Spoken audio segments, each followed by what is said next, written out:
사랑하고 보고 싶은 프라미스 성도 여러분, 지난 밤 잘 주무셨습니까? 4월 3일 금요일 사순절 40일 특별 새벽 기도에 오신 여러분을 주님의 이름으로 환영합니다. 오늘 하나님께서 주신 말씀은 고린도후서 1장 8절에서 9절 말씀입니다. 고린도후서 1장 8절에서 9절 말씀 다 같이 합독하시도록 하겠습니다. 형제들아, 우리가 아시아에서 당한 환난을 너희가 모르기를 원하지 아니하노니 힘에 겹도록 심한 고난을 당하여 살 소망까지 끊어지고 우리는 우리 자신이 사형 선고를 받은 줄 알았으니 이는 우리로 자기를 의지하지 말고 오직 죽은 자를 다시 살리시는 하나님만 의지하게 하심이라. 아멘. 오늘의 본문의 말씀으로 의심의 성과 절망의 거인이라는 제목으로 여러분과 말씀을 나누길 원합니다. 우리가 잘 아는 고사성어 가운데 사면초가라는 고사성어가 있습니다. 적에게 둘러싸여 꼼짝 못하게 되는 절망적인 상황을 가리킵니다. 이 사면초가의 유래는 초나라 항우가 한나라의 명장인 한신에게 포위를 당하면서 겪게 되는 이야기에서 비롯됩니다. 초나라의 식량은 어느 순간 바닥이 났고 군사들의 사기가 땅에 떨어졌을 때에 어느 날 한밤에 초나라의 노랫소리가 사방에서 들려오기 시작되었습니다.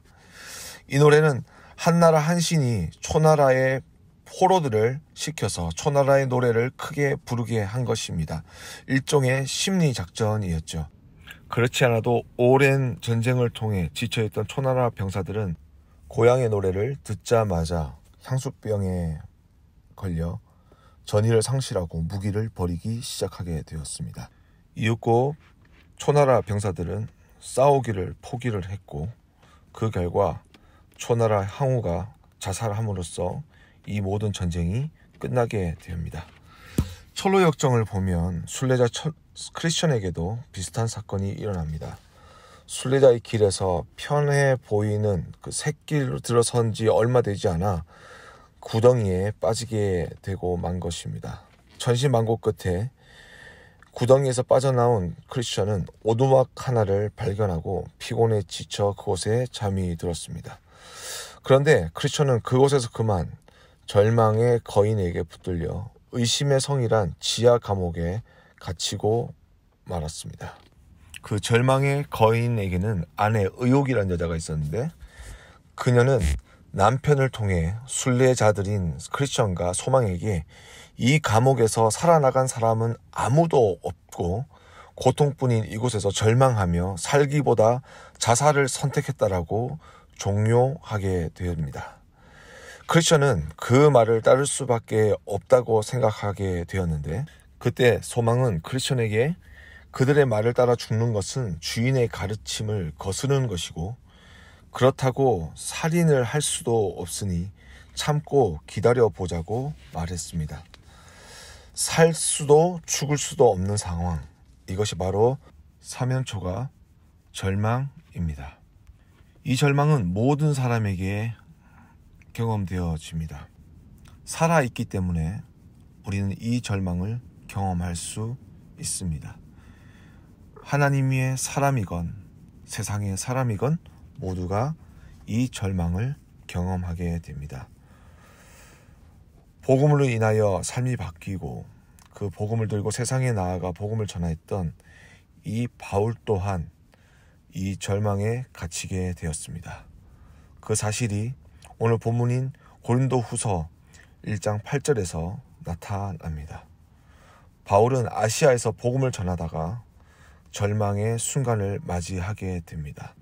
그는 그 당시 자신의 심경을 이렇게 고백합니다. 힘에 겹도록 심한 고난을 당하여 살 소망까지 끊어지고 우리는 우리 자신이 사형 선고를 받은 줄 알았으니. 바울은 지금 세상에 놀다가 이런 어려움을 당했던 것이 아닙니다. 우범지대를 지나갔던 것도 아니고 위험한 사람들이 사는 곳에 갔던 것도 아닙니다. 바울은 복음을 전하기 위해서 복음을 들을 수 있고 복음을 받아야 하는 그러한 평범한 사람들에게 다가갔습니다. 그리고 복음을 가르치던 중 이런 환난을 만나서 살 소망이 없는 영적이고 물리적인 사면초가에 빠지게 된 것입니다. 여러분, 처음에 말씀드렸죠. 모두가 이런 일을 당하게 된다고요. 어느 누구도 평생을 온실의 화초처럼 평안 가운데 살아가는 사람은 이 세상에 아무도 없습니다. 이 세상에 살아있다면 이 세상에서 부는 모진 풍파를 맞게 됩니다. 그 어려움과 그 절망 속에서 사람마다 다 다른 반응을 하며 살아가게 되는데, 그때 살아남는 것이 바로 인생의 실력인 것입니다. 여러분, 바울은 얼마나 실력이 있었을까요? 정말 죽을 만큼 힘들었던 그 절망 속에서 그는 어떻게 그 어려움에 대처하고 반응하며 이겨낼 수 있었던 것일까요? 그것을 오늘 본문의 말씀에서 찾길 원합니다. 첫 번째로, 그는 자기를 의지하지 않았습니다. 자기를 의지하지 않았다는 의미는 무슨 의미일까요? 어떤 사람은 어려움을 당할 때 자기 힘으로 해결해 보려고 발버둥을 칩니다. 여기까지는 우리가 어쩌면 절망적인 상황 속에서 해야 하는 당연한 우리의 최선이고 노력일 수 있습니다. 그러나 우리가 이성을 가지고 상황을 판단하다 보면 내게 닥친 이 환난이 내가 감당할 수 있는 일인지 아닌지 알 수 있습니다. 바로 내가 감당할 수 없는 일을 만날 때, 그때에 우리는 바로 절망을 만나게 된 것입니다. 사도 바울은 이 절망 속에서 나는 위대한 사도야, 뭐 이것쯤이야, 난 견딜 수 있어, 난 능력의 사람이야, 난 하나님의 사람이야 라고 생각하며 그냥 이 사실을 덮으려고 한 것이 아닙니다. 바울은 오히려 자기 자신이 누구인지를 솔직하게 드러내었습니다. 자기가 당한 현실을 인정하고 고백했다는 것이죠. 지금 이 상황에서 나는 아무 소용이 없는 사람입니다 라는 것을 이야기했다는 것입니다. 숨기거나 억지를 부리지 않았습니다. 오히려 자기 자신의 연약함을 있는 그대로 고백했던 것입니다. 이것은 수치가 아닙니다. 이것은 부끄러움이 아닙니다. 이것은 나 자신이 누구인지를 인정하는 것입니다. 이 절망의 상황에서 내 자신이 누구인지를 정확하게 바라보고 그것을 드러낼 때에 비로소 희망의 문이 열리게 되고 소망의 역사가 시작되는 것입니다. 그렇다면 바울은 자기 자신이 누구인지를 드러내고 난 뒤에 무엇을 했습니까? 바로 주님을 의지하였습니다. 자신을 버렸기 때문에 이제는 주님을 의지할 수밖에 없는 상황 속에 자신을 밀어넣었던 것입니다. 이것이 바로 절망이라는 터널을 가장 빨리 통과할 수 있는 지혜인 것입니다. 그러나 이 절망은 자기 자신을 부인한다고 해서 끝이 나는 것이 아닙니다. 이제 내 것을 내어놓았기 때문에 무엇인가 새로운 힘을 외부에서 공급받아야 합니다. 그래서 바울은 뭐라고 고백했습니까? 주님을 의지한다고 했습니다. 이것은 온전한 의지입니다. 이제 내가 할 수 있는 것이 없기 때문에 이 절망 속에서 극복할 수 있는 것이 오직 주님이 주시는 힘밖에 없다라는 것을 이야기합니다. 여러분, 그렇다면 주님을 의지한다는 것은 무엇일까요? 바로 그것은 하나님의 선하신 섭리를 믿고 기다리는 것입니다. 마태복음 24장 13절에서 그러나 끝까지 견디는 자는 구원을 얻으리라 라고 말씀합니다. 이 구절에서 견디는 것이 먼저라고 이야기하지 않습니다. 그러나가 먼저입니다.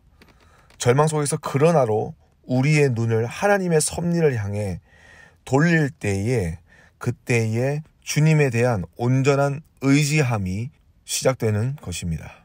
철로 역정에서도 소망은 절망하고 있는 크리스천에게 그분의 섭리를 믿고 기다려보자고 이야기했습니다. 기회가 반드시 올 것이니 자살의 미혹을 거부하고 소망을 가져야 한다고 말했습니다. 그때 존 버녀는 크리스천이 소망의 말을 듣고 그 마음을 진정시킬 수 있었다라고 이야기합니다. 네, 그렇습니다. 우리는 주님을 의지할 때에 하나님의 선하신 섭리를 믿고 기다릴 수 있으며 그때 비로소야 우리의 소망의 눈이 띄어지게 되는 것입니다. 그러면 주님을 완전히 의지하는 이 시작의 발걸음 가운데 두 번째 발걸음은 무엇일까요? 그것은 바로 기도하는 것입니다. 바울과 같이 복음을 전하다가 어려움을 겪게 된 베드로의 이야기를 여러분 잘 알고 계실 겁니다. 이 베드로도 크리스천처럼 절망의 감옥에 갇히게 됩니다.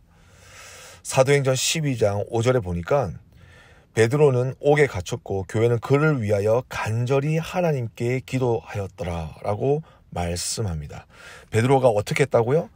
기도했다고요. 근데 어떻게 기도했습니까? 간절하게 기도했습니다. 여러분, 여기서 간절하게 라는 뜻은 강렬하게, 그 열정적으로 마치 무엇인가에 벗어나기 위해 앞만 보고 달려가듯이 내가 주님을 의지하고 주님을 향해 기도로 걸어가는 것이 아니라 뛰어가는 것을 말합니다. 여러분, 여러분에게 이러한 간절한 기도가 여러분이 있기를 주님으로 축복합니다. 여러분의 그 간절한 기도를 통하여서 베드로와 같이 그 절망의 감옥의 문이 열리게 되는 놀라운 역사가 있기를 주님으로 다시 한번 축복합니다. 자, 이제 간절한 기도로 감옥의 문이 열렸습니다. 절망의 문이 열렸다는 것이죠.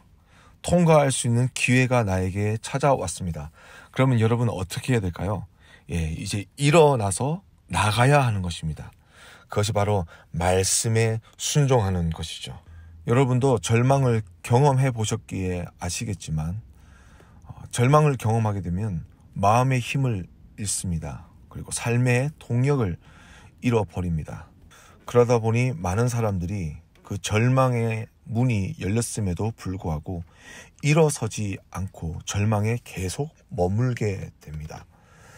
많은 사람들이 그 문제를 놓고 기도를 합니다. 절망을 빠져나갈 수 있도록 주님께서 길을 열어주시고 소망을 주시기를 기도합니다. 주님께서 문을 열어주시는데 자신이 가지고 있는 연약함과 부족함을 생각하는 가운데 그 절망 속에서 헤어나오지 못하고 있습니다. 하지만 바울은 그것이 진정한 주님을 향한 믿음이라고 의지함이라고 이야기하지 않고 있습니다. 주님을 의지하고 있다면 마지막까지 주님께서 뜻하시는 그 길을 선택하고 그것이 삶의 목표가 되어 그곳을 향하여 달려나가야 한다고 이야기합니다. 지쳐있는 크리스천에게 절망적인 곳이니 거기서 머물고만 있어라. 너 다리에 힘이 없으니 좀 더 거기에 머물러라고 주님께서 말씀하지 않으셨습니다. 당장 그 절망에서 빠져나오라고 말씀합니다. 바울에게도 그렇게 하셨고 그리고 베드로에게도 그렇게 하셨습니다.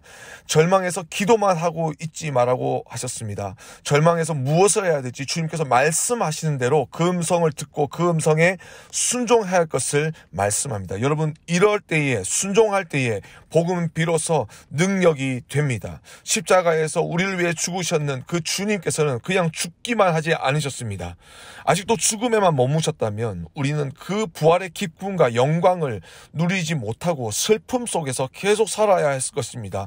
주님께서 나를 위해서 죽으셨네. 주님께서 나를 위해서 죽으셨네. 한탄만 하고 있었을 것입니다. 그러나 죽은 지 나흘 된 나사로를 살리셨던 그 주님께서는 죽으셨을 뿐만 아니라 죽음에서 3일 만에 부활하셨습니다. 십자가에서 보혈을 흘려 죽으심으로 우리의 죄를 씻으셨을 뿐만 아니라 죽음에서 튀어나오셔서 부활하심으로 우리에게 영원한 생명의 소망이 되셨습니다. 이것이 복음입니다. 이것이 우리에게 능력이고 이것이 절망을 당한 모든 자들에게 주시는 하나님의 소망인 줄 믿습니다. 여러분, 지금 우리의 상황은 어떠합니까? 코로나19로 인하여서 많은 사람들이 절망 가운데 있습니다. 그러나 우리가 분명히 해야 될 것은 절망 속에서 갇혀 살아야 되는 것은 아니라는 것입니다. 주님을 의지하고 나의 연약함을 고백하면서 주님께 간절히 기도하며 주님의 말씀에 순종함으로써 이 절망의 문을 벗어나 소망의 삶으로 승리할 수 있는 우리 사랑하는 프라미스 성도님들과 그리고 가정이 될 수 있기를 주님의 이름으로 축복합니다. 사랑하고 보고 싶고 만나고 싶은 프라미스 성도님들의 삶과 가정 가운데 진정한 주님의 소망이 함께 하시기를 다시 한번 축복합니다. 우리 함께 기도하겠습니다. 주님 감사합니다. 오늘의 말씀을 통하여 이 절망이 가득한 이 시대 속에 주님을 바라보게 하여 주시고, 바울의 삶을 통하여 이 절망 가운데 우리가 어떻게 이겨내며 승리해야 될지를 가르쳐 주심을 감사합니다. 주님, 우리 자신이 있는 그 모습을 주님께 내어놓는 저희들 되게 하여 주시옵소서. 그리고 주님을 온전히 의지하게 하여 주시되, 하나님, 주님의 선하신 귀한 섭리를 믿고 기다리게 하여 주시고, 기도하게 하여 주시고, 그리고 말씀에 순종하여 이 절망의 터널을 잘 통과할 수 있도록 주님, 저희들에게 힘과 능력과 소망을 내려 주시옵소서. 감사하고 이 모든 말씀을 예수님의 이름으로 간절히 기도드렸습니다. 아멘. 하늘에 계신 우리 아버지여, 이름이 거룩히 여김을 받으시오며 나라의 임하옵시며 뜻이 하늘에서 이룬 것 같이 땅에서도 이루어지이다. 오늘날 우리에게 일용할 양식을 주옵시고, 우리가 우리에게 죄 지은 자를 사하여 준 것 같이 우리 죄를 사하여 주옵시고, 우리를 시험에 들게 하지 마옵시고 다만 악에서 구하옵소서. 대개 나라와 권세와 영광이 아버지께 영원히 있사옵나이다. 아멘.